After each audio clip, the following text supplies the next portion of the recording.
Merci d'être fidèle à notre chaîne. Nous sommes très ravis de vous avoir nombreux à suivre nos émissions, à suivre nos directs, à suivre nos interviews exclusives sur le changement climatique. Nous nous retrouvons actuellement à Abidjan où nous participons à une conférence liée sur le changement climatique. Quels sont les défis que le monde traverse? Qu'est-ce que le monde doit faire pour que le problème de changement climatique soit vraiment quelque chose que nous maîtrisons?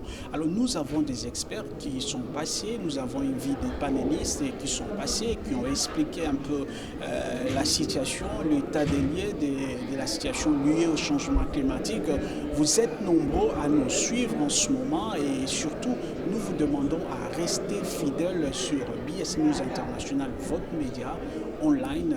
Nous sommes ravis de vous avoir nombreux à participer à cette émission.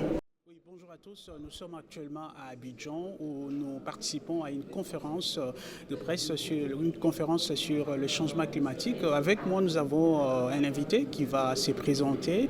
Il va nous dire de quelle institution il travaille et pourquoi il est ici à Abidjan pour cette conférence. Bonjour monsieur. Oui, bonjour. Oui, comment vous appelez? Je me nomme Abdallah Barkat Ibrahim. Je suis parlementaire de Djibouti et en même temps membre du Parlement panafricain et membre de la commission de l'économie rurale, de l'agriculture, des ressources naturelles et de l'environnement. Alors monsieur, merci beaucoup pour l'introduction. Dites-nous un peu pourquoi vous êtes ici. Vous savez que le climat concerne tout le monde, donc aussi bien les citoyens lambda que les décideurs, ainsi que les parlementaires, parce que les parlementaires ont la responsabilité budgétaire, ils sont en tout cas, ils doivent assurer la redevabilité au niveau de leur pays. Donc les gouvernements sont responsables généralement auprès du gouvernement. Donc nous sommes là pour essayer de comprendre en tout cas les questions climatiques et pour contribuer au financement climat, à l'adaptation, à l'atténuation, ainsi de suite. Donc nous sommes là pour apprendre et pour mieux agir. Voilà, alors le problème lié au climat reste un vrai parcours de combattants. Les Nations Unies s'est donné les objectifs pour atteindre d'ici 2030. Est-ce que vous pensez que les Nations Unies pourra atteindre ces objectifs pour éradiquer le problème lié au changement climatique? Bon, je pense qu'on ne peut pas éradiquer le problème du changement climatique. Nous devons nous adapter au changement climatique et essayer de réduire nos émissions. Vous savez que les températures, en tout cas, la réduction, le maintien plutôt de la température entre 1,5 et 2 degrés est très important. Et je pense que nous devons nous adapter.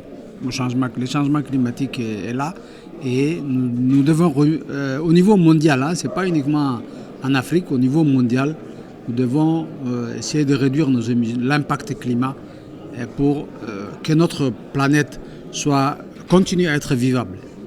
Alors selon vous, qu'est-ce qui fait qu'aujourd'hui le monde entier puisse faire un grand défi lié au changement climatique? Qu'est-ce qui occasionne toutes ces problématiques que nous voyons très souvent dans l'environnement? Oui, vous savez que les crises, enfin les événements exceptionnels plutôt se font de plus en plus chroniques et on le voit plus souvent, les cyclones, les sécheresses, les inondations, ainsi de suite. Donc, on pense que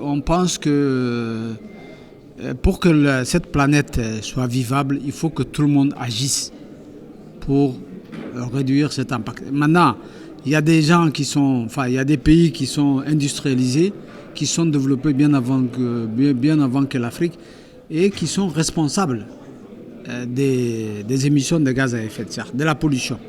Donc, maintenant, on essaie de voir dans les différents COP, on essaie de voir les pays, essaie de voir les partis plutôt, essaie de voir comment les gens puissent s'entraider pour réduire l'impact des changements climatiques pour les communautés qui n'émettent pas. En Afrique, généralement, on n'émet que que 0,4%, non plutôt 4% des émissions de gaz à effet de serre. Et nous sommes impactés de la même façon, généralement. Alors pour terminer, l'Afrique, le continent qui est plus touché, selon le dernier chiffre que nous avons, l'Afrique est beaucoup touchée. Qu'est-ce que le peuple africain ou le dirigeant africain devrait faire pour que le problème lié au changement climatique soit vraiment un problème qui appartient au passé? Je ne sais pas si on peut dire que les changements climatiques peuvent appartenir au passé, mais comme je l'ai dit tout à l'heure, on doit s'adapter obligatoirement. Qu'on soit appuyé par le Nord ou pas, on doit s'adapter. Et on doit mettre tous les programmes qui existent. Le climat, c'est pas seulement l'agriculture, c'est pas seulement le reboisement, c'est tout. Le climat, c'est tout, c'est l'environnement. Vous pouvez intervenir dans les déchets, vous pouvez intervenir dans l'amélioration des cuissons, c'est-à-dire l'adoption plutôt des foyers améliorés, etc., etc. Même les routes, vous pouvez faire des routes en tout cas adaptées au climat, qui n'a pas d'impact plutôt par rapport qui a moins d'impact par rapport au climat. Donc je pense que les pays africains doivent s'approprier en tout cas les actions climatiques pour que nos communautés continuent à vivre en tout cas sereinement. Merci beaucoup, monsieur. Hi there, thank you so much for watching this direct. So we are actually in Ivory Coast, so we are attending a conference on environmental problem. So I have with me here a guest. She's going to introduce herself, and we are going to go deeply to this conversation. Just, can you tell us what's your name? My name is Dominique Andre. I'm Ivorian. I'm the Vice President of Blue NGO. I'm the delegate of PAGCHA for this conference. So, Madame Blue, can you tell our viewer why you are here today? I'm here because I'm the part of the conversation. Mm-hmm. I want to improve myself about finance, climate finance, about the news of Africa. I'm involved about climate change, and the other things. So I want to have more information. I want to network, and I want to have skills about finance, climate change. Great. So Africa has always been a problem in terms of the way we handle our climate change problem. Mm-hmm. Some leaders are not really handling that problem in the appropriate way. Mm-hmm. What we can do, African, mm-hmm. to help our continent to tackle this problem of climate change? For me, education is a key. So we have to educate people because our authority they don't mind that environment is a priority for us. So we have to educate people. You have to talk even in school, even at home, even at church, even at mosque. Even at the street, just talk about environment, just about the risks of the climate change, talk about everything inside the environment problem, so then we can be so involved in climate change. Great. As you mentioned, education is the factor key to help our young generations to understand that the climate change is the fight for all of us, and mm-hmm. we have to start it in very early age. Yeah. So what our African leaders can also do to supporting those who are helping those young generation to tackle climate change problem? I think for me, the first thing to do is to create the space. So when the authority create the space with person like NGOs, religion authorities, we can talk about the real problem. The problem in Africa, I think, is there are authorities in one side mm-hmm. and population in another side. Mm-hmm. And the solution for me is people of NGO, for example, they can have the opinion of the two sides. Okay. So I think we have to create the space to encourage, to build the capacity, so then we can have the right solution, the right thing to do. Great. So you are Ivorian, and Yeah. how do you feel to have this conference within your country?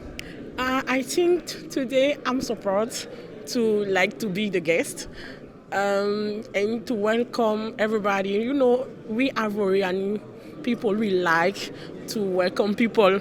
One of our great words is Akwaba. Akwaba is bien, welcome. So we like to welcome people, and we are so proud that this kind of conference can build our capacity, can create the space to improve ourselves, to improve our engagement. What will be your last word to those people who are watching this program about environment? We still believe in Africa is very important. Africa is the future. You heard, Africa is future. This is all about Africa. See you next time. Bonsoir, monsieur. Bonsoir, monsieur. Alors, merci beaucoup de nous avoir accordé votre temps pour cette interview. C'est moi qui vous remercie. Merci. Qui êtes-vous? Je me nomme Diakardia Bamba. Je suis député à l'Assemblée nationale, membre de la commission Sciences, Recherche, Technologie et Environnement. Merci, monsieur. Alors, nous sommes en Côte d'Ivoire où nous participons à cette conférence sur le changement climatique. Oui. Pour commencer, quel impact ce genre de conférence peut-il avoir sur la Côte d'Ivoire? Oui, ce genre de conférence peut avoir beaucoup d'impact sur la Côte d'Ivoire, surtout que nous nous lançons dans un développement visant à améliorer les conditions de vie de tout le monde. Et nous avons vu la question climat est une question très essentielle qui définit même la vie de tous les êtres sur cette terre. Nous avons commencé à voir les effets du changement climatique avec les différentes inondations où on s'attendait à très peu d'eau, on est débordé et on n'a pas la maîtrise de l'eau. Donc ces genres de conférences vont permettre à toute la nation ivoirienne de prendre conscience des effets du changement climatique et de changer les comportements pour qu'on ait une vie durable et que nos descendants, nos petits-fils, nos arrière-petits-fils vivent dans des conditions très importantes pour eux. Nous préservons la nature pour aujourd'hui, demain et après-demain. Alors, nous avons constaté que le gouvernement ivoirien, à travers le président Alassane Ouattara, veille beaucoup sur l'environnement. Et on investit beaucoup d'argent dans le secteur environnemental. Oui. Comment ce genre de rencontres peut-elle impacter le secteur environnemental de la Côte d'Ivoire? Oui, c'est bien, comme je le disais déjà, ces genres de conférences sont bienvenus parce que quand nous voyons les efforts que le président de la République fait dans le sens de la protection de l'environnement et qui ne semble pas être compris, et nous nous posons la question de savoir à quel moment et comment arriver à faire comprendre à la population que tout ce qui se pose aujourd'hui tient compte de certaines contraintes de l'environnement. Nous voyons beaucoup d'infrastructures, mais ces infrastructures ne sont pas construites sans tenir compte même de la gestion de l'environnement. Nous avons vu certaines œuvres qui ont été critiquées où certaines personnes ne voyaient pas l'opportunité. Or, ces œuvres, avant de les faire, elles répondent déjà à des obligations, à des contraintes, et aussi elles obéissent à des normes internationales qui sont les CDN. Et les CDN qui sont les conditions déterminées, les contributions déterminées des nations qui sont très exigeantes en termes de protection de la nature. Nous voyons les bailleurs de fonds, ils ne vont jamais investir dans des projets qui vont apporter du mal à la population. Donc nous disons que tout ce qui se fait en ce moment tient compte de la protection du climat et de l'environnement et tient compte de la survie de la population qui est une exigence pour tout pays qui se veut vraiment sérieux et qui veut aller de loin dans le sens du développement. Voilà. Alors, Excellence, vous avez participé à cette conférence depuis ce matin. Qu'est-ce qui en sort de cette conférence depuis ce matin? Qu'est-ce qu'on peut dire? Qu'est-ce qu'on retient de cette conférence d'aujourd'hui? Moi, après cette conférence, j'ai compris beaucoup de choses. J'ai participé à beaucoup de conférences et ma préoccupation a été prise en compte pendant les dernières heures de cette conférence. Il y a eu une intervention qui allait dans le sens que moi-même je me posais et que je n'avais pas de réponse. Concernant cette réponse, j'ai compris aujourd'hui que tout ce que nous faisons, tous les débats que nous menons sont tributaires des CDN. Lorsque vous n'arrivez pas à obéir, à respecter les objectifs fixés par les CDN, votre lutte sur le plan la protection de l'environnement est nulle et n'a pas d'effet sur la population. Donc, nous avons compris qu'il faut que nous-mêmes nous comprenions les CDN et que nous soyons des vecteurs de ces CDN pour que les objectifs puissent être atteints. Et les CDN qui sont vraiment très, très, très contraignantes et qui permettent au pays de se développer à partir des crédits carbone. Or, pour prétendre à un crédit carbone, il faut d'abord respecter les CDN, il faut satisfaire ces conditions et il faut vraiment être exigeant pour que le pays puisse bénéficier de ces crédits carbone-là. Oui. Alors, Excellence, quel sera votre dernier mot par rapport à la journée d'aujourd'hui? Je remercie les organisateurs de ces conférences et je pense que c'est des conférences qui doivent être répétées 2 fois dans l'année, ouvertes à beaucoup de gens, ouvertes à beaucoup de parlementaires, sénateurs, députés et aussi ouvertes au Conseil économique, social, environnemental et culturel qui sont des vecteurs d'information sur le plan national et même à l'extérieur. Certains parmi nous aussi appartiennent à des organisations africaines et même à des organisations internationales qui pourraient poser clairement nos préoccupations et permettre à la population de comprendre. Au sortir d'ici, nous avons une contrainte chaque année. Après la fin de l'année, nous sommes obligés d'aller expliquer à nos parents les différentes lois qui ont été votées. Nous avons voté la loi sur le code de l'environnement, sur le code de l'eau et sur le code de la protection de la faune et de la flore. Lorsque nous rendrons compte à la population, nous serons obligés de parler de l'importance du changement du climat dans le monde entier et nous serons amenés à leur expliquer clairement ce que nous venons de comprendre aujourd'hui. Donc, cette conférence, la 12e conférence pour le changement climatique et le développement de l'Afrique est bienvenue et merci à tous ceux qui ont contribué à la réalisation de cette conférence-là. Merci beaucoup, Excellence. Je vous remercie.